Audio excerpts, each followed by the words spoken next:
సుబ్బారెడ్డి గారు వాళ్ళు చేసిన డెవలప్మెంట్ ని చూపిస్తామన్నారు. సరే సార్, మీరు చేసిన డెవలప్మెంట్ ని చూపించండి, మేమంతా సిద్ధంగా ఉన్నాం చూడడానికి. డేట్ టైం మీరు చెప్పినా సరే, మమ్మల్ని చెప్పమన్నా సరే, మీరు చేసిన అభివృద్ధి ఏమిటో చూపించండి. మేమే కాదు, మీడియా వాళ్ళు కూడా వస్తారు, మేధావులు కూడా వస్తారు, ప్రతిపక్ష పార్టీలు కూడా వస్తాయి. కళ్ళల్లో వంచులేసుకొని చూస్తున్నాము, చూపించండి. గవర్నెన్స్ లో ఎప్పుడు చూడని అభివృద్ధి ఈ రోజు జరుగుతా ఉంది. మొట్టమొదటిసారిగా స్కూళ్లు మారుతా ఉన్నాయి, మొట్టమొదటిసారిగా కాలేజీలు మారుతా ఉన్నాయి, రూపురేఖలు మారుతా ఉన్నాయి హాస్పిటల్స్ కు. మొట్టమొదటిసారిగా ప్రివెంటివ్ కేర్ అన్నది దేశానికే పరిచయం చేస్తా ఉన్నాం విలేజ్ క్లినిక్స్ ద్వారా. కొత్తగా 17 మెడికల్ కాలేజీలు ఈ రోజు. ఇది అభివృద్ధి కాక మరి ఏమిటి అని చెప్పి కూడా గట్టిగా అడగండి.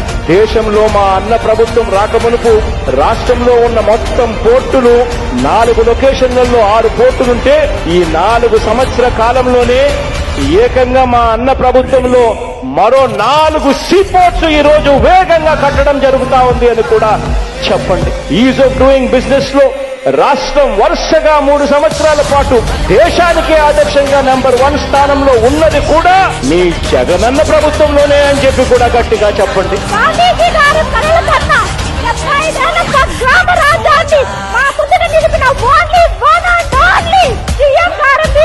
ఇక్కడ కూడా లంచాలు లేకుండా, వివక్ష లేకుండా దేశానికే రోల్ మోడల్ గా ఈ రోజు ఆంధ్ర రాష్ట్రంలో పాలన జరుగుతా ఉందనంటే ఇది అభివృద్ధి కాదా నేను అడుగుతా ఉన్నాను.